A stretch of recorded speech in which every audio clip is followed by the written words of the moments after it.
Hello बच्चों, welcome back. एक बार फिर से स्वागत आप सभी का हमारे यूट्यूब चैनल एमएल क्लासेस में। बच्चों, हम आपके लिए लेकर आए हैं +1 क्लास का फर्स्ट यूनिट का लेक्चर नंबर 4। इससे पहले हमने 3 लेक्चर बनाए हैं जो कि अपने वर्क करते हैं स्टिचियोमेट्री के ऊपर। ठीक है, अगर आपने वो नहीं देखा है तो एक बार आप विजिट कीजिए, आपको प्लेलिस्ट में मिल जाएंगे, या फिर इसके अलावा मैं उनका लिंक डिस्क्रिप्शन बॉक्स में दे दूंगा, वहां से आप उनको देखिए। क्योंकि अगर जब वे समझ लेती हो तो उसके बाद आपको आज का जो टॉपिक है वो समझ में आएगा। वो देखने जरूरी हैं, उनके बाद ही हम नेक्स्ट पर चलेंगे। समझ में आने का तो आ जाएगा, बट इतना क्लियर नहीं हो पाएगा क्योंकि हमने वहां पर बहुत ज़्यादा प्रैक्टिस की है उसमें। इसीलिए आप अगर वो पहले देख लेते तो और भी ज़्यादा बेटर रहेगा।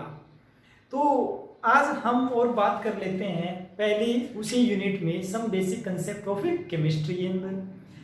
क्या था इसमें, आपको बहुत ज़्यादा और भी लिखा मिलेगा। केमिस्ट्री क्या है, केमिस्ट्री के कहाँ यूज़ है, डेली लाइफ में क्या क्या यूज़ है, तो वो चीज़ हम नहीं पढ़ेंगे, वो सब चीज़ें हम नहीं पढ़ेंगे। मैटर क्या होता है, उसके कितने टाइप्स होते हैं, देखिए ये चीज़ हम ऑलरेडी 10th क्लास में पढ़ चुके हैं। इसके अलावा फिर भी अगर आप देखना चाहो तो 10th क्लास के ऊपर जो मैंने मैटर के ऊपर स्पेशल 9th 10th में है स्पेशल, वहाँ पर भी एक लेक्चर बनाया, वहाँ पर थोड़ी देर का लेक्चर वो देख सकते हो।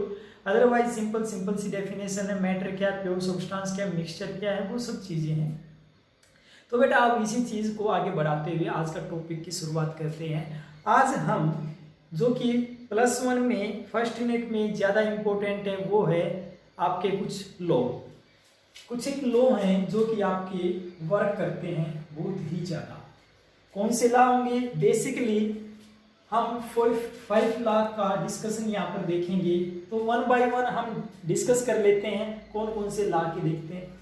तो सबसे पहले बेटा अपना जो लॉ है वो है, मैंने लास्ट वीडियो में भी हमने डिस्कस किया था और इसमें भी हम डिस्कस कर रहे हैं। ठीक है, लॉ ऑफ कंजर्वेशन ऑफ मास। ठीक है, law of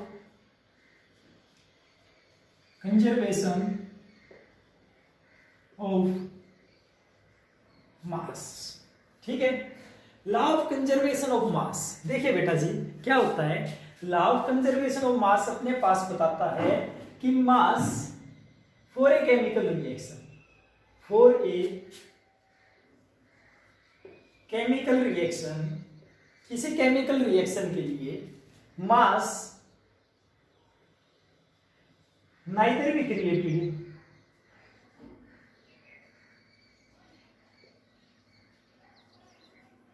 nor be destroyed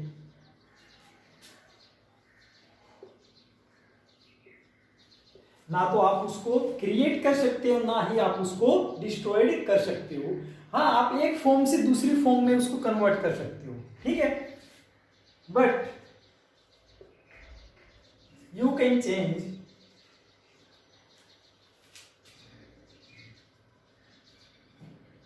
from one form to another form.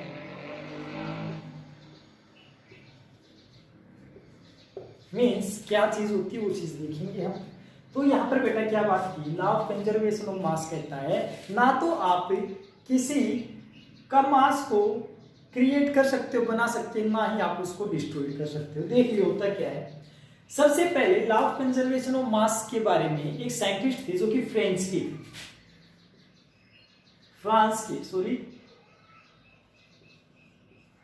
के एक साइंटिस्ट थे। फ्रांस के जो साइंटिस्ट थे उन्होंने बताया law of conservation of mass को। उन्होंने law of conservation of mass को, उनका नाम थोड़ा अजीब है फिर भी हम उसको लिखते हैं। क्या नाम था उनका? उनका नाम था एंटोनी, ANTOINE, एंटोनी लोएस्टर, LOLAVOISTER। ठीक है, ये नाम। इन्होंने 1789 के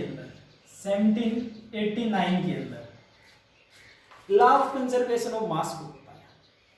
कहां पर 1798 के अंदर law of conservation of mass को बताया। कहता है ना तो आप किसी केमिकल रिएक्शन में मास को क्रिएट कर सकते हो, ना ही आप उसको डिस्ट्रॉय कर सकते हो। अब जो ये साइंटिस्ट थे, इन्होंने कुछ काम किया, वर्क किया। इन्होंने काम कैसे पता लगा, इन्होंने सपोज कोई सब्सटेंस लिया, वो सब्सटेंस लेने के बाद उसने उसको कंबशन करना स्टार्ट किया। क्या करना? कंबशन उसने जलाना उसको स्टार्ट कर। उनको उस टाइम तक ये पता लगना स्टार्ट हो गया था कि अगर कोई चीज जलती है तो वो किसकी प्रेजेंस में जलती है? O2 की प्रेजेंस में। अगर उसको ऑक्सीजन मिलती है तभी वो क्या करती है? वो कोई चीज जलती है। सपोज वैसे ही मैं रिएक्शन मान लेता हूं कोई, सपोज इस मैग्नीशियम को जलाना था तो क्या करेंगे? O2 की प्रेजेंस में रिएक्शन करवा देंगे, ठीक है? तो उससे क्या होगा? वो चीज जल सकती है। तो यही चीज बताती थी इस टाइम तक इन साइंटिस्ट को, ठीक है? एंटोनी लोवेस्टर को इसके बारे में पता लग गया था और उन्होंने इस बारे में बता दिया। अब कहता है किस प्रकार से जो ये लॉ था ये वर्क करता है, वो चीज थी। हमने डेफिनेशन को पढ़ लिया है बेटा। अब हम देखेंगे इसके ऊपर वर्क कैसे किया। हम कुछ एक एग्जांपल देखेंगे जो कि अपने पास है। मान लिया पहला एग्जांपल अपने पास कोई ए सब्सटेंस है, कोई बी है। ये अगर इन दोनों के मिलने से अगर अपने पास ए बी मिलता है, ए और बी को ऐड करने से अपने पास ए और बी मिलता है, तो ये चीज बताती है, हम यहां पर एक चीज बोल सकते हैं कि sum of mass of reactant. ये चीज हमने पढ़ी थी लास्ट लेक्चर में भी, हमने इसको डिस्कस किया था कि एरो से जो इस तरफ होते हैं उनको क्या बोलते हैं? हम रिएक्टेंट बोलते हैं, और एरो से जो राइट हैंड साइड होते हैं इनको क्या बोलते हैं? प्रोडक्ट्स बोलते हैं। कहता है कि इनके मास का सम वो किसके बराबर होगा? Sum of mass of product, sum of mass of product के बराबर होगा, इसके बराबर होगा। कि इन दोनों के अगर मास को मैं ऐड करूं तो इनके बराबर होगा। देखिए कैसे होगा वो चीज हम वर्क करते हैं, कैसे होगा उसके ऊपर देखते हैं। सपोज अपने पास कार्बन था। क्या था बेटा? कार्बन था। हमने इस कार्बन को लिया। अब कार्बन को अपने को क्या करना है? जलाना था। जलाने की प्रोसेस इसने बताई दी थी। इस फ्रांस का जो साइंटिस्ट था, ठीक है, लोवेस्टर था, इसने बताई दी थी। उस टाइम तक इनको पता लग गया था कोई चीज जलती है तो ऑक्सीजन की प्रेजेंस में जलती है। तो ये रिएक्शन हुई किसके साथ? O2 के साथ। और यहाँ पर क्या मिला? CO2। अगर यहाँ पर हम सबसे पहले तो हमारे को देखना कि कोई रिएक्शन थी वो बैलेंस है या नहीं है। यहाँ पर ऑलरेडी ये रिएक्शन बैलेंस है। देखना एक कार्बन था, यहाँ पर भी एक कार्बन था, यहाँ पर दो ऑक्सीजन थे, यहाँ पर भी दो ऑक्सीजन थे। इसका मतलब रिएक्शन क्या? ये बैलेंस है। रिएक्शन क्या अपनी? बैलेंस है, ठीक है? बैलेंस रिएक्शन अपने को मिल जाती है। अब बेटा होता है क्या अपने पास? अब हमने कहा कि sum of mass of reactant, sum of mass of reactant. अब कार्बन का मास कितना होता है? कार्बन का मास कितना होता है? एटॉमिक नंबर 6 होता है और मास उसका डबल होता है, तो कितना होता है? 12। यहां पर ऑक्सीजन का मास कितना होता है? कितना होता है ऑक्सीजन का? एटॉमिक नंबर 8 होता है और मास नंबर डबल होता है, तो 16। और 16 का कितना? 2 टाइम्स। भाई एक ऑक्सीजन का मास अगर 16 है तो दूसरे ऑक्सीजन का भी 16 होगा। टोटल को जोड़ देंगे तो 32 हो जाएगा, तो ये O2 बन जाएगा। तो इसका कितना मिलेगा? O2 32। ये कहता है इन मास को अगर मैं जोड़ दूं तो मेरे पास इसका मास आना चाहिए। चलिए जोड़ के देख लेते हैं। अगर मैं 12 को 32 को ऐड करता हूं तो मेरे पास कितना बनना चाहिए? यहाँ पर 4 और यहां से कितना? 4। मीन्स पक्का इस CO2 का 44 ग्राम मास होना चाहिए। यही चीज कहता है कि इसका मास और इसका मास बराबर होना चाहिए। यही चीज हमने देखी। देखना बेटा क्या कहता है? लॉ ऑफ कंजर्वेशन ऑफ मास। यहाँ पर आपने कार्बन लिया, कार्बन का मास कितना? 12। ऑक्सीजन का कितना होता है? यहाँ पर कितना ऑक्सीजन का? देखना बेटा कितना है? 16 और 2 ऑक्सीजन का कितना हो जाएगा? 32। क्या ये 44 नहीं बन गया? तो 44 ग्राम यहाँ पर बन गया। तो इसी प्रकार से इसका मतलब हमने इनको ऐड करके देखा, ये यहाँ पर बना और इसका भी मास इतना मिल गया, तो इसका मतलब हमने ठीक रिएक्शन लिखी और यही बताता law of conservation of mass को। आई होप आपको समझ में आ गया होगा। समझ में आया? ठीक है, आया या नहीं आया? ठीक है, आ गया होगा, कोई बड़ी बात नहीं थी। लॉ ऑफ कंजर्वेशन ऑफ मास ये बात बताता है। ठीक है, आगे चलिए आगे की तरफ देखते हैं हम आगे यहाँ पर न्यूमेरिकल सोल्व करते हैं, उससे आपको और ज्यादा क्लियर हो जाएगा किस तरह से। ठीक है, चलिए देखते हैं, एक न्यूमेरिकल कर लेते हैं या उससे पहले कोई और रिएक्शन करें। चलिए एक और रिएक्शन देख लेते हैं, अपने पास एक और रिएक्शन देख लेते हैं, मिल जाती है तो।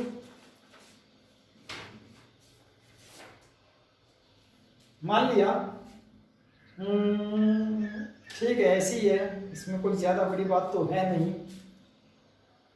चलिए हम आपको एक बेसिक सा एग्जांपल देते हैं, हम आपको एक बेसिक सा डेली लाइफ का एग्जांपल देते हैं। सपोज घर पे मम्मी ने चूरमा बना दिया। क्या बना दिया? चूरमा बना दिया। चूरमा किसका बनाओगे? रोटी का, और घी डालोगे उसमें और शुगर भी डालोगे, ऐसा ही होगा। ठीक है, अब होता क्या है, मान लिया लॉ ऑफ कंजर्वेशन ऑफ मास क्या कहेगा कि आपके पास जो भी रोटी थी, ठीक है, रोटी ले ली। अब आपके पास मान लिया आपने चपाती ली है, उनकी अमाउंट कितनी है? उनकी अमाउंट आपके पास 500 ग्राम मान लो। ठीक है, चपाती की अमाउंट कितनी है? 500 ग्राम है। घी की अमाउंट कितनी है? सपोज 250 ग्राम है। और क्या मिलाओगे साथ में? शुगर लोगे। शुगर की अमाउंट कितनी है? सपोज 100 ग्राम है। और तीनों को मिला दोगे तो आपका चूरमा तैयार हो जाएगा, है ना? मुंह में पानी आ गया? नहीं आया? आ गया, ठीक है, कोई नहीं। ठीक है, कितना हो जाएगा? अगर आप इसको देखोगे तो आपके पास कितना मिलेगा? ये कितना हो गया? 350, और यहाँ पर हो जाएगा 850 ग्राम आपके पास प्रोडक्ट बनके तैयार हो जाता है। तो अगर आप वेट भी देखोगे ना, अगर इसको ऐड करने के बाद वेट भी देखोगे तो आपके पास बेटा, आपके पास चपाती का, घी का और शुगर के अमाउंट के बराबर भी आपको कितना मिलेगा? ये अमाउंट मिलेगी। That is the law of conservation of मास। इसी को क्या बोलते हैं? लॉ ऑफ कंजर्वेशन ऑफ मास बोलते हैं। समझ में आया? एग्जाम्पल अच्छा था? हाँ सर, भूख लग गई बोलना मत, बोलोगी। उसने ना उस टीचर ने बताया था अपने कुछ चुनने के बारे में। मम्मी बोले कहाँ से आते ऐसे आइडिया, है ना? ऐसे ही पढ़ना चाहिए बेटा। ठीक है, पढ़ना चाहिए ऐसे ही। जब आप डेली लाइफ के एग्जाम्पल लेते हो तभी आपको ज़्यादा लंबे समय तक चीज़ें याद रहती हैं।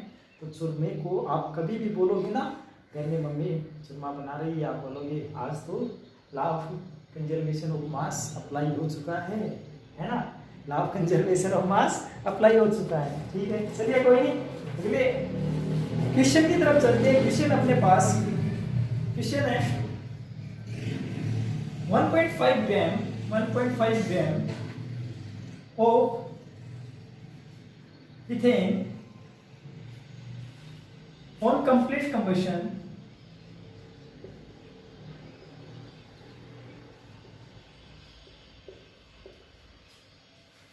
give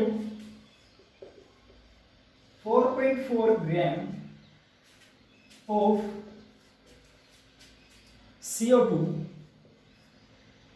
and 2.7 gram of H2O, show that the reaction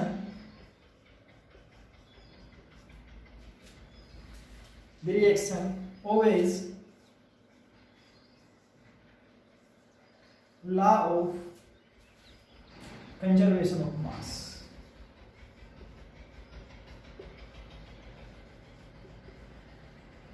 आपको बताना है लॉ ऑफ कंजर्वेशन ऑफ मास के बारे में बताना है। एक डेफिनेशन गिवन है, इस डेफिनेशन के ऊपर हम वर्क करेंगे। ठीक है, देखना एक बार ध्यान से पढ़ना, क्या दे रखा है क्या नहीं दे रखा, देखना एक बार। देखिए फिर से पढ़ते हैं एक बार। 1.5 ग्राम ऑफ इथेन दे रखा आपको 1.5 ग्राम है। अब बच्चे बोलेंगे सर ये इथेन क्या होता है? हालांकि बेटा आपने जब 9th-10th क्लास में आपने पढ़ा होगा मीथेन, इथेन, प्रोपेन, ब्यूटेन, आपने नाम भी बनाने सीखे थे, ठीक है, नोमेनक्लेचर सीखी थी, IUPAC नोमेनक्लेचर सीखी थी, तो वहीं से आता है। ऐसे हम इसका फॉर्मूला लिख देंगे, ठीक है। कोई नहीं, अगर किसी को नहीं आती है तो आप प्ले लिस्ट में जाइए, वहाँ पर ऑर्गेनिक केमिस्ट्री के आपको कुछ एक लेक्चर मिलेंगे और वहाँ पर आपका नोमेनक्लेचर के ऊपर पूरा 1 घंटे का वीडियो है, अप्रोक्स से 1 घंटे के करीब है, और वहाँ पर हमने नोमेनक्लेचर को ही सीखा है बिल्कुल स्टार्टिंग पॉइंट से। तो उसका भी मैं कोशिश करूँगा कि आपको वैसे ज़्यादा मिक्स हो जाएगा तो आप बाद में ही देख लेना, आप तो समझने के लिए इतना ही समझ लो, ठीक है। तो आप डिस्प्ले वहाँ पर जाके प्लेलिस्ट में तो वहाँ से मिल जाएगा आपको पूरा का पूरा टॉपिक, तो वहाँ से देख सकते हो। चलिए अब देखिए क्या रहता है। 1.5 ग्राम क्या दे रखा है, इथेन दे रखा है। कहता उसको जला दिया, उसको जला दिया, और जलने के बाद उसने क्या दिया, 4.4 ग्राम कार्बन डाइऑक्साइड प्रोड्यूस कर दिया। और कहता कि साथ के साथ में पानी भी मिल गया। कितना मिला, 2.7 ग्राम। अब कहता कि क्या ये जो हमने स्टेटमेंट लिखी है क्या ये ठीक, अगर ठीक है तो क्या ये ओबे करती है law of conservation of mass को। तो इसके ऊपर हमने देखना पड़ेगा कि उसने ठीक लिखा है या नहीं लिखा। तो मैंने बताया था कि लोएस्टर ने एक्सपेरिमेंट करके देख लिए थे और इसको ये पता लग गया था कि कोई चीज जलती है तो उसको किसकी रिक्वायरमेंट होती है, ऑक्सीजन की रिक्वायरमेंट होती है। तो इसने उस टाइम तक एक्सपेरिमेंट करने स्टार्ट कर दिए थे और इनको पता लग गया था। अब उसी के बेस पर इसने क्या किया, उसी के बेस पर हम इस न्यूमेरिकल के ऊपर काम करेंगे। हमने क्या लिखा, पहले तो इथेन। इथेन का फार्मूला आपके पास क्या हुआ, C2H6, C2H6, ठीक है। C2H6 को जलाना था, जलाने के लिए हमें क्या करना पड़ेगा, ऑक्सीजन को लेना पड़ेगा। और कहता क्या मिलेगा आपको, खुद कहता है कि कार्बन डाइऑक्साइड और पानी मिलने वाला है। तो कार्बन डाइऑक्साइड और पानी मिल गया, ठीक है, पानी मिल गया ना, ठीक है, पानी तो मिल गया। अब यहाँ पर अब क्या होता है बेटा कि अपने पास साथ के साथ अगर कोई चीज जलती है तो हीट बाहर निकलती है, गर्मी, तो प्लस मैं हीट भी लिख लूं, ये तो लिखने में कोई बुराई नहीं है। अब देखना क्या हुआ, अपने पास होता क्या बेटा जी, अपने पास ये मिल गया, ये मिल गया, ये हो गया, ये अपने पास रिएक्शन हो गई कंप्लीट। अब अपने को जरूरी है कोई रिएक्शन अगर आप लॉ ऑफ कंजर्वेशन ऑफ मास लगाते हो तो वो बैलेंसिंग के बाद ही लगता है, क्योंकि तब तक बैलेंस नहीं होगा तो ये मॉलिक्यूल्स हैं, ये कुछ इस तरफ होंगे कुछ उस तरफ होंगे, ये इक्वल होनी चाहिए। तो बैलेंस करने के लिए अपने को ये देखना कितने कितने मॉलिक्यूल्स यहाँ पर आएंगे। यहाँ पर हमने देखा कार्बन का एक मॉलिक्यूल और यहाँ पर कितने, 2, तो हमने इस कार्बन के सामने 2 लगा दिया, कार्बन कंप्लीट हो गया। यहाँ पर ऑक्सीजन 4 हो गया और यहाँ पर ऑक्सीजन 1 ये रहा, कितना हो गया, 5 ऑक्सीजन से तो काम चलेगा नहीं, पहले हम इसको कंप्लीट कर लेते हैं। मान लिया मैंने इसी को कंप्लीट कर लिया, ये तो अपना कंप्लीट हो गया, वही बात इसकी। अब यहां पर देखा हाइड्रोजन कितने हैं, 2, यहां पर कितने हैं, 6, ये तो काम नहीं चला। तो अगर मैं इसको 3 से मल्टीप्लाई कर दूं तो मेरे पास कितने हो जाएंगे, यहाँ पर 6, यहाँ पर 6 हो जाएंगे। परंतु ऑक्सीजन 3 एंड 7, यहां पर ऑक्सीजन कितनी है, 4, तो ये तो नहीं हुआ। इसको करने के लिए क्या करोगे आप, और इसको बैलेंस करना देखोगे कैसे क्रिया करना है। तो इस तरह से तो हुई नहीं, क्या कर सकते हो, और चीज देखनी पड़ेगी।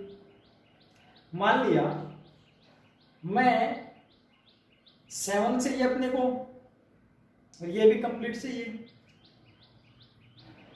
क्या करें, एक बार इसको डबल करके देख लेते हैं। कार्बन कितने हो गए, 4, यहाँ पर कार्बन कितने हो गए, 2, मैं इसको 4 कर लेता हूँ, कितने मिल गए, 4, ये हो गए। ऑक्सीजन कितना हो गया, 8, और अपने पास यहाँ पर कितना मिल गया, 3, 11। तो ये तो नहीं हुआ। चलिए अभी देखते हैं, मैं इसको 6 मानता हूँ और इसको 7 कर लेते हैं। क्या बैलेंस हुई? अब लगता है कुछ। कितना हो गया? ऑक्सीजन हो गया अपने पास 14, है ना। यहाँ पर कितना हो गया? 8 एंड 6 14, ये तो हो गया बैलेंस। हाइड्रोजन की तरफ चलते हैं, 12, यहाँ पर भी 12 हो गया, ये भी बैलेंस हो गया। क्या रह गया? कार्बन। कार्बन कितने हैं? 4, यहाँ पर भी कार्बन 4। हाँ, अब ये बैलेंस हो गई। तो आपको बड़े ध्यान से पहले बैलेंस करनी जरूरी है। अगर बैलेंसिंग नहीं आती, मैंने पहले लेक्चर्स में करवा चुका हूँ, जिसने देख ली होंगे वो बैलेंस कर लेगा, ठीक है। तो हम बैलेंसिंग धीरे धीरे साथ के साथ करते चलेंगे, या फिर एक और लेक्चर अलग से बना लेंगे बैलेंसिंग पर। बाकी इतनी बड़ी बात आएगी नहीं, हम यहीं पे सीख लेंगे, थोड़ा और बैलेंस करना आसानी से हो जाएगी। तो ये अपनी होगी बैलेंस इक्वेशन। अब बैलेंस इक्वेशन हो गई, अपने को गिवन क्या था? अब क्वेश्चन में अपने को गिवन था, वो चीज हम एक साइड में लिख लेते हैं। गिवन था बेटा अपने को 1.5 ग्राम तो इथेन, इथेन का ग्राम है 1.5 ग्राम, ये भी गिवन है। 4.4 ग्राम CO2, ये भी गिवन है। 2.7 ग्राम H2O, ये भी बात ठीक है। बचा क्या? CO2 हो गया, H2 हो गया, इथेन हो गया, ऑक्सीजन रह गया। तो ऑक्सीजन का भी तो अपने को मास निकालना पड़ेगा ना। अगर मैं इसका मास गिवन और इसका मास गिवन है, दोनों को जोड़ दो तो इनके बराबर आना चाहिए, बट इनका तो दे रखा है और इसका नहीं दे रखा, तो इसका मतलब तो अपने को निकालना पड़ेगा। निकालना पड़ेगा तो अपने को ऑक्सीजन का मास तो निकालना पड़ेगा। इसका मास निकालने के लिए अब कई सारे दिमाग लगाएंगे। सर ऐसा कर लेते हैं ना, इसको जोड़ देते हैं और इसका पता ही है कितना है, और हम एक काम कर लेते हैं कि इतना जोड़ने के बाद जो भी वैल्यू आएगी उसमें से ये वैल्यू माइनस कर देंगे, अपने पास ये वैल्यू मिल जाएगी, है ना। ऐसा हो सकता है, ऐसा कर सकते हो आप। माइंड तो किसी का भी चल सकता है, पर ऐसा नहीं करना है, ऐसा नहीं करना है, क्योंकि जो है आपके पास स्टिचियोमेट्री है ना, ये स्टिचियोमेट्री है आपके पास, इनके ऊपर डिपेंड करता है आपके नंबर ऑफ मोल्स कितना आएगा, आपका ग्राम कितना आएगा, कितने में आपको निकालना, ठीक है। ऐसे आप करके देखोगे तो क्या करोगे, उनको जोड़ दोगे, 4.4 और कितना हो जाएगा, ठीक है। कोई मैं बता रहा हूँ, ऐसे करना नहीं है, कहीं के माइंड में होगा ऐसा क्वेश्चन की ऐसा कर देते हैं सर, हो जाएगा। तो 2.7 आपके पास मिल गया कितना कि सर बोलोगे 11 और 5 and 2 7, 7.1। यहाँ से देख लेते हैं 7.1 में से जो ये वैल्यू है, ये इसका कितना दे रखा है सर, 1.5 गिवन है, तो 1.5 है, इसको माइनस कर देते हैं तो यहाँ से 6 मिल जाता है और यहाँ से 5 मिल जाता है, 5.6 आना चाहिए। तो आप तो कहोगे सर अगर 5.6 अपने को मिल जाए यहाँ से तो अपना तो काम हो ही गया, अपने को निकालने की जरूरत ही क्या है, यही होगा, ठीक है, ऐसा ही होगा, ठीक है। वैसे बात भी ठीक है, आप ऐसे निकाल सकते हो, ठीक है, बट ये हिट एंड ट्रायल मेथड है, इस तरह से हो सकता है, बट अपने को चलना है रूल्स के अकॉर्डिंग। अपने को किसके अकॉर्डिंग चलना है, रूल्स के अकॉर्डिंग चलना है। ये तो लग रहा है ग्राम गिवन था, बट रूल्स के अकॉर्डिंग क्या करता है, अपने को पहले क्या निकालना पड़ेगा, मोल्स निकालना पड़ेगा। मोल्स निकालने के बाद हम इसका वेट निकालेंगे, वेट निकालने के बाद ये तो हिट एंड ट्रायल मेथड था, आप डायरेक्ट बोलोगे सर इतना आ गया और अपना क्वेश्चन सोल्व हो गया। देखते हैं अगर अपना मेथड लगाने के बाद ये आंसर आता है, इसका मतलब ये जो हिट एंड ट्रायल मेथड ये अपना परफेक्ट गया, है ना, परफेक्ट गया। चलिए देखते हैं, तो हम पहले क्या करते हैं, नंबर ऑफ मोल्स, तो नंबर ऑफ मोल्स निकाल लेते हैं। मोल्स किसके निकालने थे, O2 के। नंबर ऑफ मोल्स को रिप्रेजेंट करते हो N से, तो क्या होता है, मास बाय मोलिकुलर मास, ये होता है मास बाय मोलिकुलर मास होता है। अब O2 का तो कहाँ निकालना, O2 का तो निकलेगा ही नहीं, क्योंकि अपने पास डायरेक्ट तो गिवन ही नहीं है, इसका निकाल के करेंगे क्या, वो तो गिवन है। हम इथेन का निकालते हैं बेटा, हम किसका निकालेंगे, इथेन का, क्योंकि इससे अपने को एक चीज मिलेगी। हमने जब स्टिचियोमेट्री पढ़ा था तो स्टिचियोमेट्री में हमने कहा था 2 मोल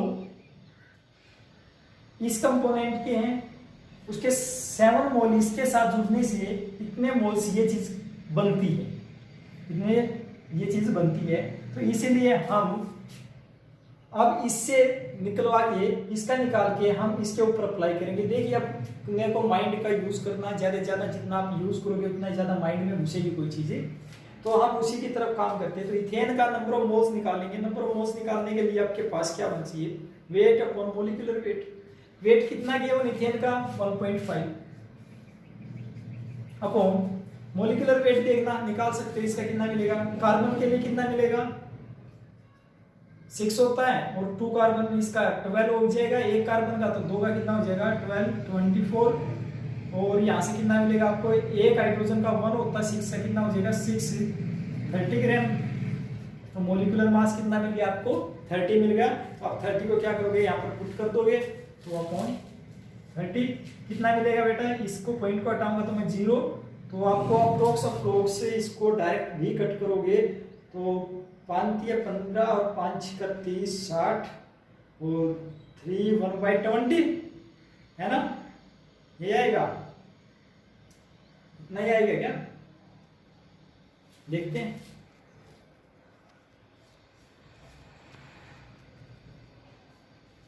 हाँ ठीक है 1/20 1/20 में कितना हो जाएगा, 1/20 हो जाएगा आपका 0.05 है ना, 0.05 मोल्स।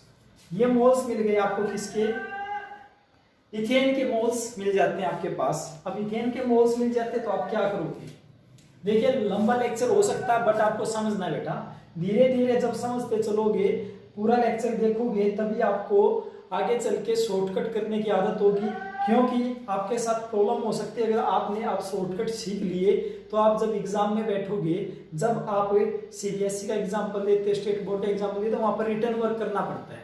अगर आपके रिटर्न वर्क की प्रैक्टिस नहीं है तो आप क्या हो जाएगा, आप वहां पर बैठ के ये तो पता लगेगा कि आपको आंसर आता है बट आपको ये नहीं पता लगेगा लिखना कैसे है। तो लिखना भी सीखना अपने को, तो लिखना सीखना तो अपने पास आपको इसी मेथड से काम करना पड़ेगा, धीरे धीरे धीरे धीरे, ठीक है। एकदम कोई चीज नहीं आती, धीरे धीरे ये आपके पास बहुत बड़ा ज्ञान का भंडार हो जाएगा, तो उसके ऊपर अपने को काम करना है। तो मोल्स मिल गए अपने को C2H5। अब अपने को क्या दिख रहा है कि 2 मोल्स C2H5 से 7 मोल कितने मिल रहे हैं, O2 का यूज हो रहा है, यही था। तो 2 मोल्स किसके थे, C2H5 के यूज होके अपने किसके साथ यूज, 7 मोल्स O2 के यूज हो रहे थे, तब जाके वो चीज मिल रही थी अपने को, ठीक है। अब मोल्स कितने आ गए, यहाँ से हमने देखा C2H5 के मोल्स कितने आ गए 0.05 मोल्स मिल गए, तो 0.05 मोल्स, ठीक है। इसके तो आपको यहाँ पर कितना मिलेगा, 7 मोल्स O2 के मिलते थे, तो आपको यहाँ पर कितना मिल जाएगा,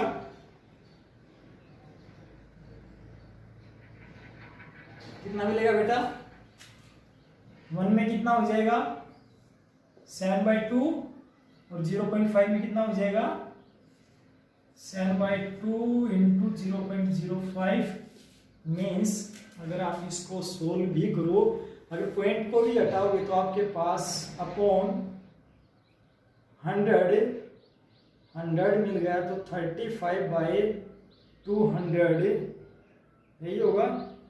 तो आप इसको कैसे सोल्व करोगे, चलिए कर लेते हैं। तो अब आप इसको लिख लेते हैं 7/2 मल्टीप्लाई 1/20 कर लें, वही जो हमने यहाँ पर किया था। तो इसको ज़्यादा सोल्व करने के लिए 40 हो जाएगा, 40 हो जाएगा। तो इसके बाद अपने पास वैल्यू कितनी मिलेगी, ये वैसे तो मोल्स आ गए इसके, ठीक है, 7/40 मोल्स ऑफ O2 मिल जाते हैं। चलिए देखते हैं, अगर इसका यूज शॉर्टकट में इतने में ही काम चल गया तो ठीक है, नहीं तो हम इसको और ज्यादा तोड़ लेंगे।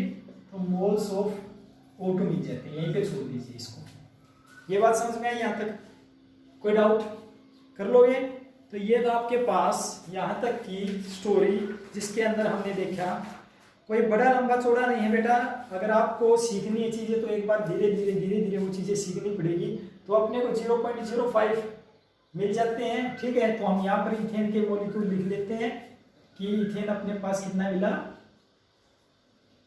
0.05 मोल्स मिल गए। तो मैं इसको साफ कर देता हूँ। अब देखते हैं कितने क्या मिलते हैं अपने को। अब मैं number of moles of O2 निकाल लेता हूँ।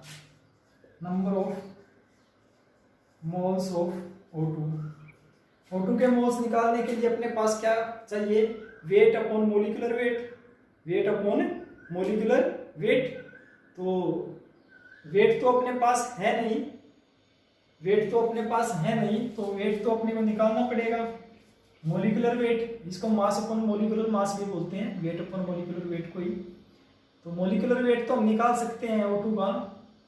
एक ऑक्सीजन का कितना होता है, कितना होता है 16, और O2 का कितना हो जाएगा 32। और number of moles of O2 कितने मिले 7/40।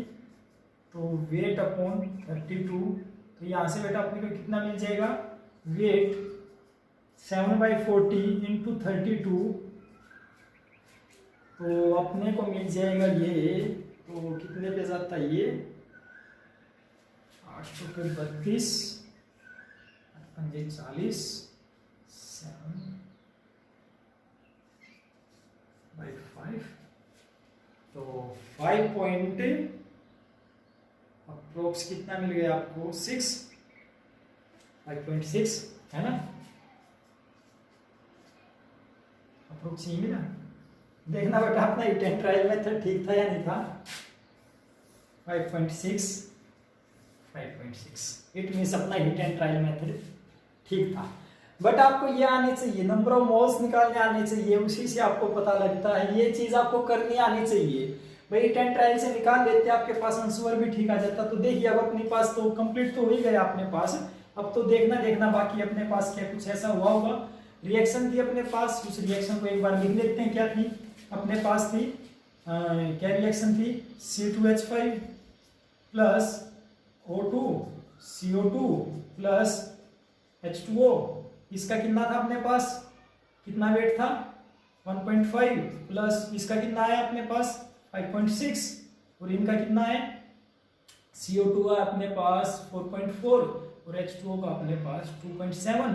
इसको जोड़ के देख लो, इसको जोड़ के देख लो। देखना है आपने 5 और 6 11, और 5 और 1 6 और 1 7 7.1, और यहाँ पर भी कितना मिला 7 और 4 11, और 2 और 4 6 और 1 7 7.1। तो इट मीन्स ये ओबे करता है कि इसको law of conservation of mass को, कि मास अपने को रिएक्टेंट में जितना लिया था उतना ही प्रोडक्ट में मिला। यहाँ पर हिट एंड ट्रायल मेथड भी अपना ठीक था, but hit and trial method से हम सीख तो लेते इसको, बट अपना ये कंसेप्ट रह जाता जो कि आपने यहाँ पर पढ़ा कि कितने मोल्स में कितने बनते हैं और कितने से कितना आपके पास मिल जाती है। अब यहाँ से तो आप डायरेक्ट O2 का निकाल लेते, बट यहाँ से आपने क्या देखा कि अगर आप इसका यूज करते हो, ठीक है, और उसके साथ जब इनके मोल का यूज इनके मोल के साथ होता तब ये चीज बनती है। ठीक है, तो तब आपके पास ये हमने लास्ट लेक्चर में बहुत ही अच्छे से डिस्कस किया था, यहाँ पे भी हमने बता दिया है। तो ये चीज आपकी स्किप हो जाती है हिट एंड ट्रायल मेथड से। तो आपको hit and trial method last में यूज करने, तब आपको ये सारी चीजें आती होंगी, उस टाइम यूज करने। स्टार्टिंग में आपको कंसेप्ट सीखना है। ठीक है, कर लोगे बेटा। तो ये थी अपने पास थ्योरी जिसके ऊपर law of conservation of mass work किया गया। अब लॉ ऑफ कंजर्वेशन ऑफ मास तो अपने पास हो जाता है, इस बारे में तो अपने आप को पता लग जाता है। अब हुआ क्या कि जब लोएस्टर ने इनके ऊपर काम करना स्टार्ट कर दिया था कि कंबशन के लिए ऑक्सीजन की रिक्वायरमेंट होती है, तो काम अच्छे से होना स्टार्ट हो गया था। अब इसी के साथ ही साथ एक साइंटिस्ट थे, इन्हीं के पीछे आए जॉन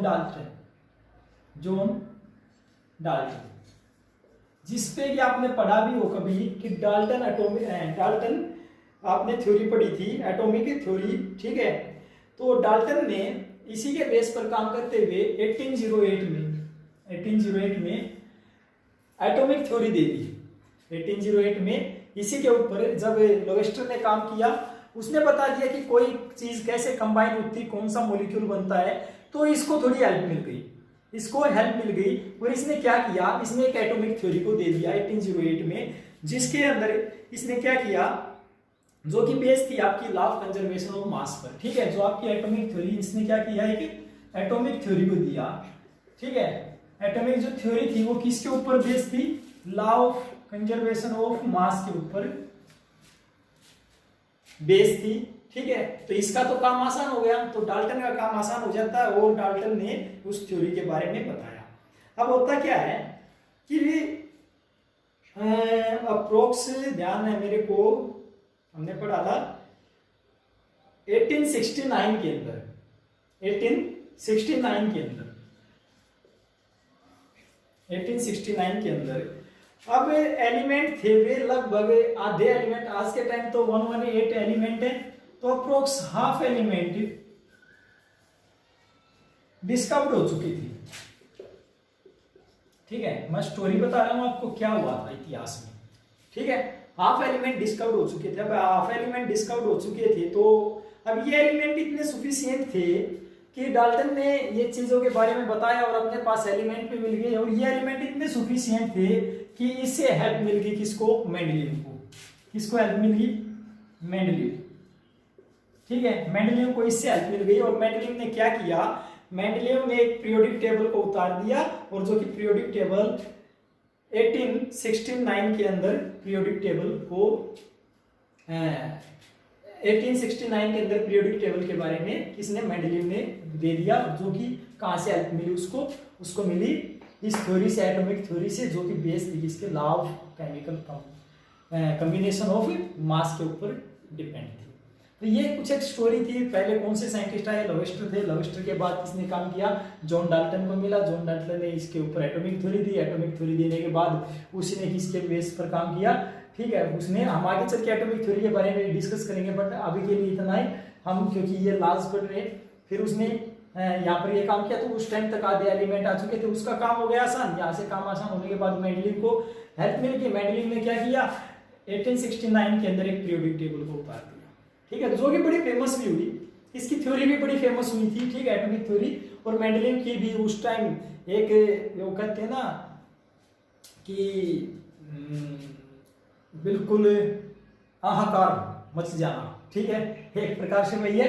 तो मेंडलीव की उस टाइम एक इमेज थी कि जबरदस्त जिन्होंने काम किया था, तो मेंडलीव ने उस टाइम अच्छा काम किया। तो ये था आपके पास आज का जो टॉपिक था, जो एक लॉ के बारे में हमने डिस्कस किया। अब हम दूसरे लॉ की तरफ चलते हैं। एक लॉ और पढ़ेंगे, बाकी लॉ नेक्स्ट क्लास में पढ़ेंगे, ठीक है। बोले सर ये चीज तो छोटी सी थी, बट आपने ज्यादा टाइम ले लिया। भाई टाइम तो देखिए लगता ही है, अगर आप अच्छे से समझते तो टाइम तो लगेगा ही, तो समझने के लिए टाइम तो लगेगा। इसी प्रकार से चलिए लॉ ऑफ कंजर्वेशन ऑफ मास पर एक दो एग्जांपल और ले लेते हैं। मान लिया आपने ले लिया सिंपल सा ये हाइड्रोजन प्लस ऑक्सीजन और वाटर मिलता है अगर आपने को, तो हाइड्रोजन और ऑक्सीजन से, अब हाइड्रोजन का मास आपको पता है कितना है? H2 मॉलिक्यूल होता है। H2 मॉलिक्यूल्स में कितना मिलेगा? 2 ग्राम। और इसका कितना होता है? 8 और 16 होगा, ठीक है। ऑक्सीजन का कितना होगा आपके पास? 16 होगा, ठीक है। तो H2 प्लस O2, तो आपके पास ऑक्सीजन का मास, अगर मैं इसके मास की बात करता हूँ तो कितना होना चाहिए आपके पास? 16। तो आपके पास वाटर का मास कितना होना चाहिए? 18 ग्राम होना चाहिए। आप देख भी सकते हो, सपोज H2 प्लस O2, तो यहाँ से H2O मिलेगा।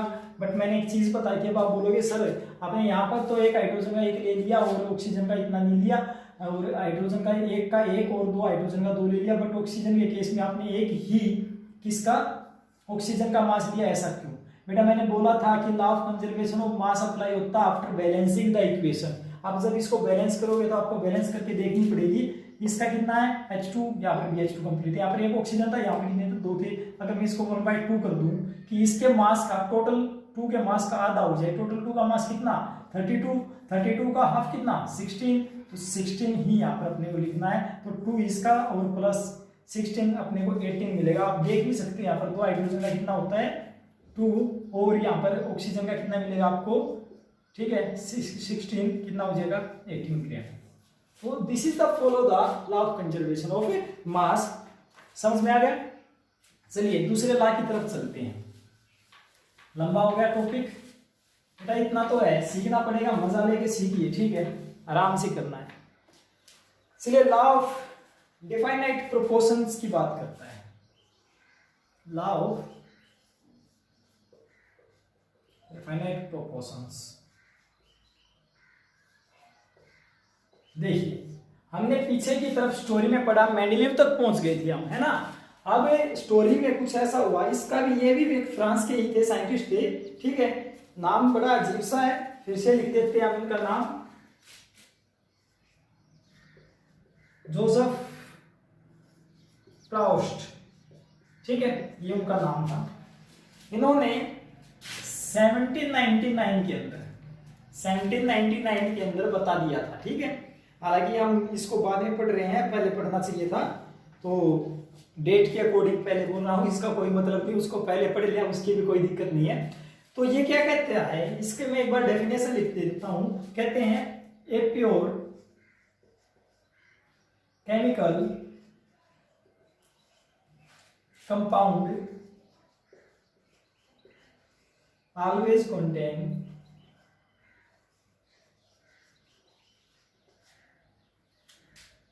same element combined together in the same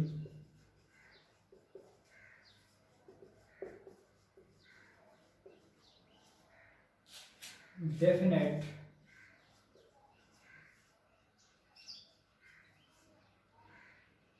proportions। देखिए क्या डेफिनेशन करती है। अब साइंटिस्ट ने, जोसेफ प्राउस्ट, चलिए जो भी है, उन्होंने बताया कि आपके पास कोई प्योर केमिकल कंपाउंड है, प्योर फॉर्म में कोई केमिकल कंपाउंड है, वो कंटेन करता है कोई एलिमेंट, जो भी उसके पास एलिमेंट होंगे, उस कंपाउंड के पास जो भी एलिमेंट होंगे, एलिमेंट तो आपको पता है hydrogen, helium, lithium, beryllium, boron, carbon, nitrogen, जो भी सभी के सभी एलिमेंट है पीरियोडिक टेबल के अंदर, और उनसे मिलके आपके पास क्या बनता है, कंपाउंड बनता है। या तो इसको कंपाउंड बोलो या इसको मॉलिक्यूल बोलो, बात एक ही है, ठीक है। तो कंपाउंड बनता है आपके पास, कंबाइंड टुगेदर, जब भी एलिमेंट कंबाइन होते together in the same definite proportions, way same मिलते हैं, वो उसकी प्रोपोर्शंस, उनकी रेशियो हमेशा ही सेम होती है। फॉर एग्जाम्पल मैं पानी का एग्जाम्पल ले लेता हूं। किसका? पानी का। आपने पानी लिया, किसका? बोतल का, जो आपको बेसिकली दुकानों पे मिल जाती है ना, बिसलेरी की बोतल।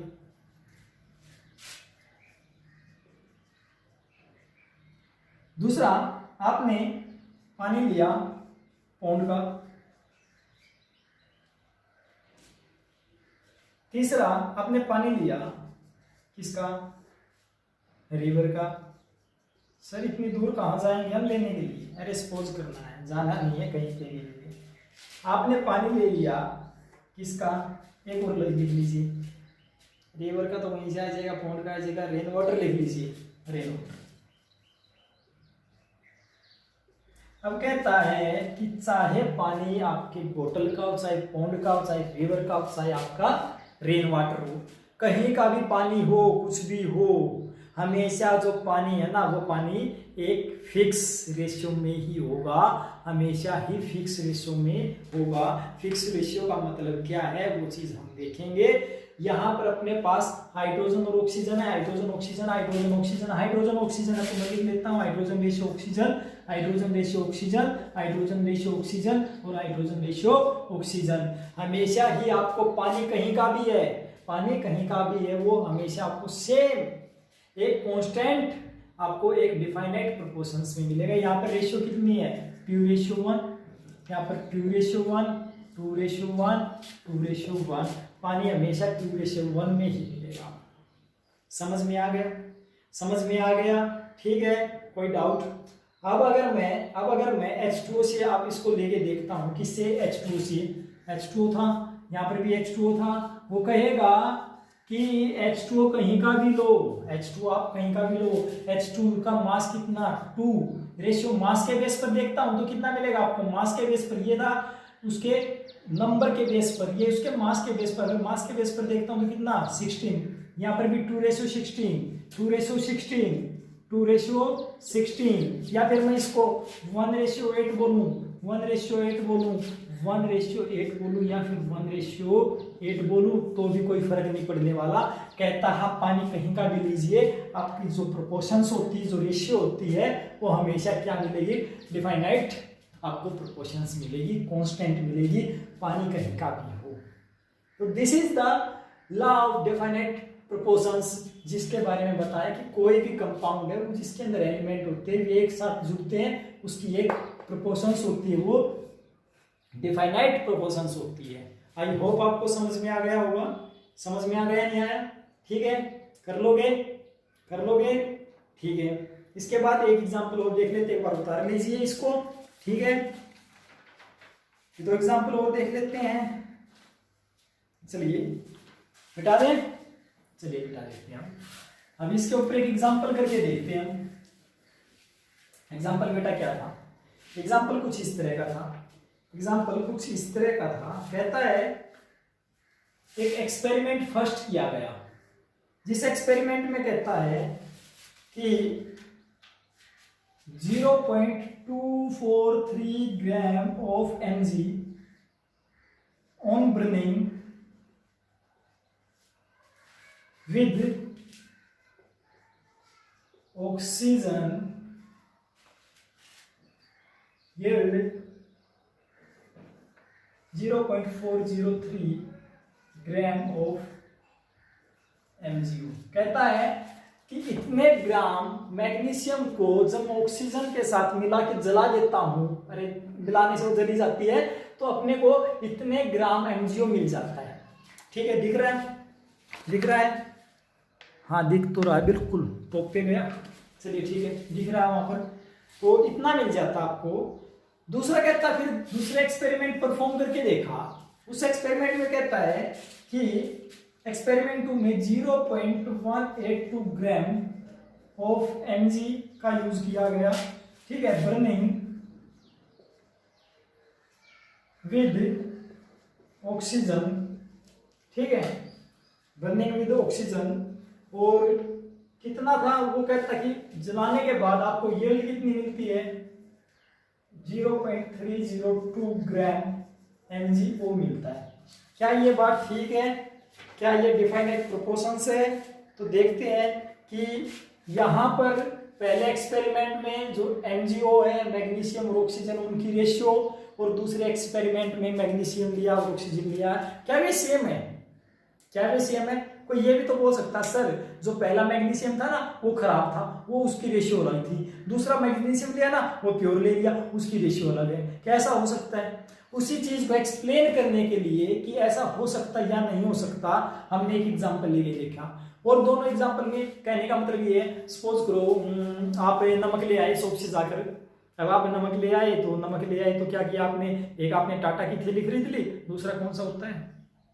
दूसरा कौन सा होता है? ध्यान है? नहीं ध्यान। चलिए जो भी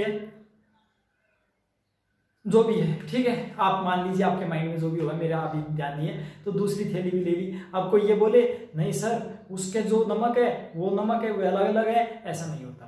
वहां पर ठीक हो सकता है उसमें क्वालिटी में थोड़ा बहुत फर्क हो, बट जो कंपाउंड होगा उसका जो फार्मूला होगा, उनकी जो प्रोपोर्शंस होगी वो हमेशा ही कांस्टेंट मिलेगी। NaCl है, Na और एक Cl, वहां पर भी एक सोडियम और एक क्लोरीन होगा, और दूसरी थैली में भी एक सोडियम और एक क्लोरीन की ही अमाउंट आपको रेशियो मिलेगी। ठीक है, तो ये बताता बेटा आपके पास क्या है, आपके पास डिफाइनाइट प्रोपोर्शंस की बात करता। चलिए इस एग्जांपल को सोल्व करने के लिए देखते हैं। तो हमने मैग्नीशियम लिया और ऑक्सीजन लिया और MgO बना लिया। एक्सपेरिमेंट फर्स्ट किया। एक्सपेरिमेंट फर्स्ट में क्या किया, मैग्नीशियम कितना लिया 0.432 243 ग्राम।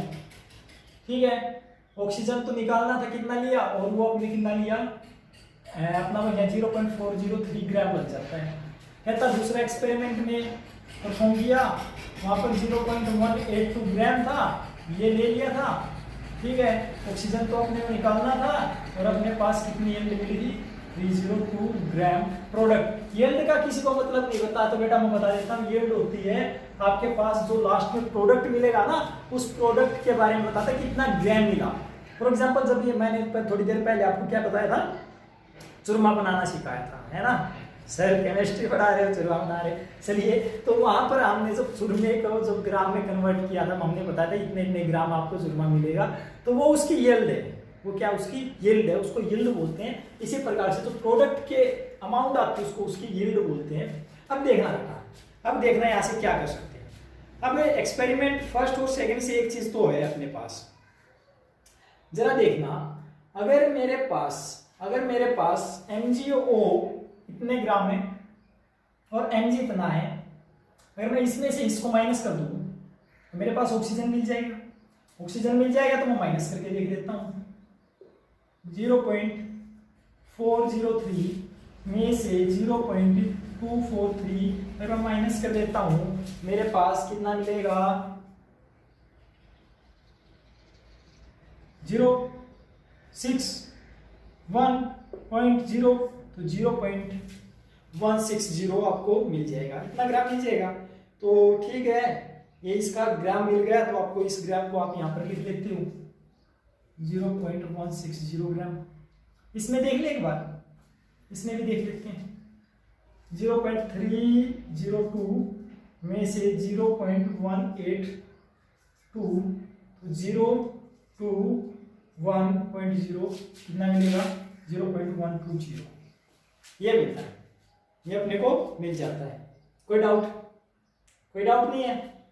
चलिए, अब हमने को क्या चेक करना था कि जो मैग्नीशियम और ऑक्सीजन जो अपने यहाँ पर लिया है, क्या ये इसकी जो अमाउंट है, इसकी जो प्रोपोर्शंस है, ये पहले एक्सपेरिमेंट के और दूसरे की सेम है, वो चीज अपने को चेक करनी थी। वो चीज चेक करने के लिए क्या करेंगे, हम रेशियो को देखेंगे। रेशियो देखने के लिए अपने को क्या करना है, इस पर फोकस करना पड़ेगा। फोकस करने के लिए हमने मैग्नीशियम और ऑक्सीजन की पहले एक्सपेरिमेंट की रेशियो देखी। एक्सपेरिमेंट फर्स्ट में Mg रेशियो ऑक्सीजन देखा।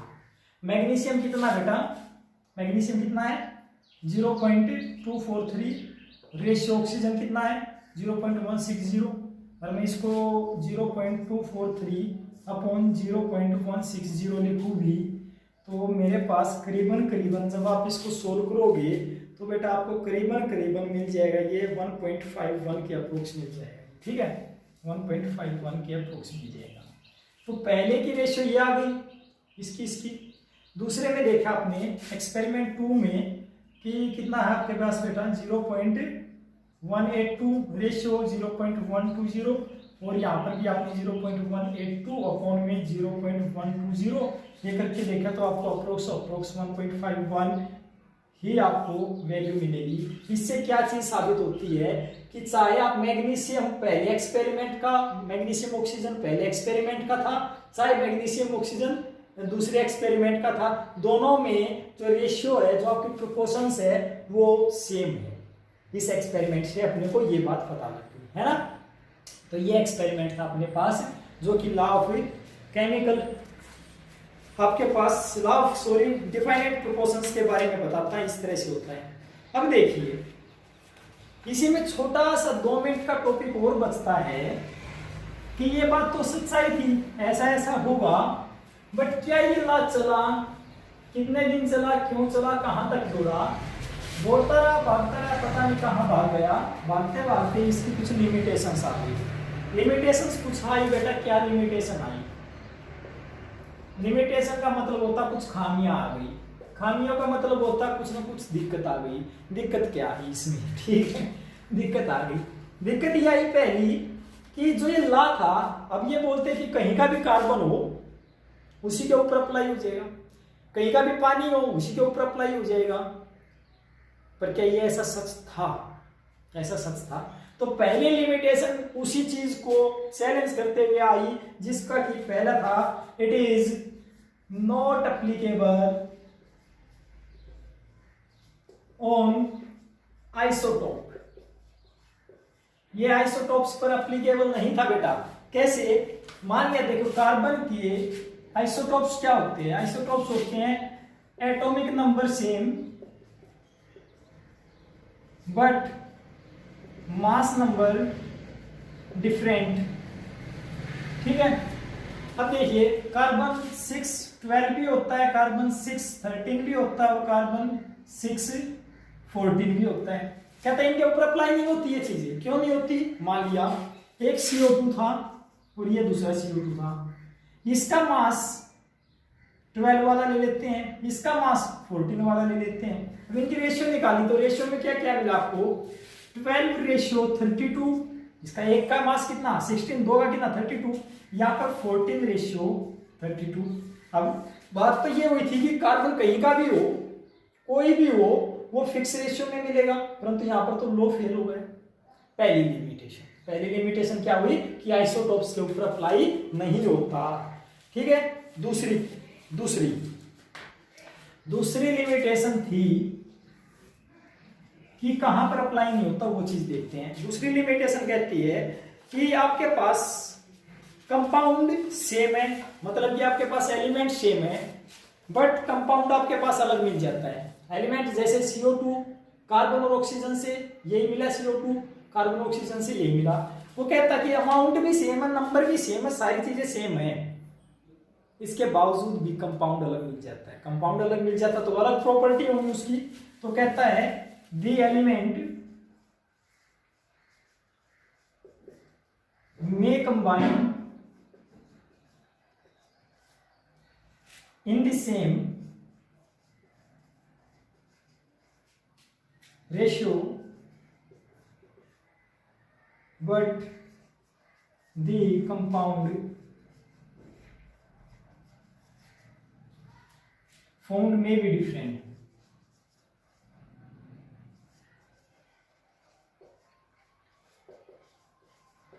ठीक है, कहता है कि कंपाउंड जो एलिमेंट कंबाइन हो सकते हैं सेम रेशियो में। भाई जैसे ये रेशियो थी सेम हो गया, परंतु कंपाउंड बनेंगे ना वो डिफरेंट बन सकते हैं। कैसे? मान लिया C2H5OH था, दूसरा अपने पास CH3OCH3 था। जरा ध्यान से देखना, कार्बन 2 है, एक और एक कार्बन है, 2 हाइड्रोजन 5 और 1 6 है, 3 और 3 6 है, ऑक्सीजन 1 है, ऑक्सीजन भाई सेम अमाउंट थी, सेम आपके पास सेम प्रोपोर्शंस थी। कितने प्रोपोर्शंस में था ये? Carbon hydrogen oxygen, carbon hydrogen oxygen. यहाँ पर कार्बन 2:6:1, यहाँ पर भी कितना है 2:6:1। सेम कंपोजिशन होते हुए भी, सेम इनके डिफाइनाइट कंपोजिशन होते हुए, इतनी रेशियो सेम होते हुए भी कंपाउंड अलग बन रहे हैं। तो this is the second limitation. ये उसकी सेकेंड लिमिटेशन थी कि इतना होने के बावजूद भी हम, अब उसके बावजूद इसके क्या मिलते हैं, अलग अलग कंपाउंड मिल जाते हैं। इसी को आप ग्राम की फॉर्म में देखोगे कि सर बोलोगे कि ये ग्राम में भी तो सेम था, ग्राम में देख लेते हैं। इसका ग्राम निकालना, कार्बन हाइड्रोजन ऑक्सीजन का फार्मूला के अकॉर्डिंग, फार्मूला में कितना मिलेगा कार्बन का 12 और 12×2 = 24:6 और ऑक्सीजन 1 है तो 8×16 ये प्रोपोर्शंस मिलती है ना। तो ये मिलेगी, इस कंपाउंड की भी यही है, इसके भी यही है, ये दोनों बराबर होने के बावजूद भी कंपाउंड अलग अलग मिल रहा है। तो this is the second limitation. तो बेटा आज के लिए 2 ही लॉ, आगे के 3 लॉ हम नेक्स्ट लेक्चर में पढ़ेंगे।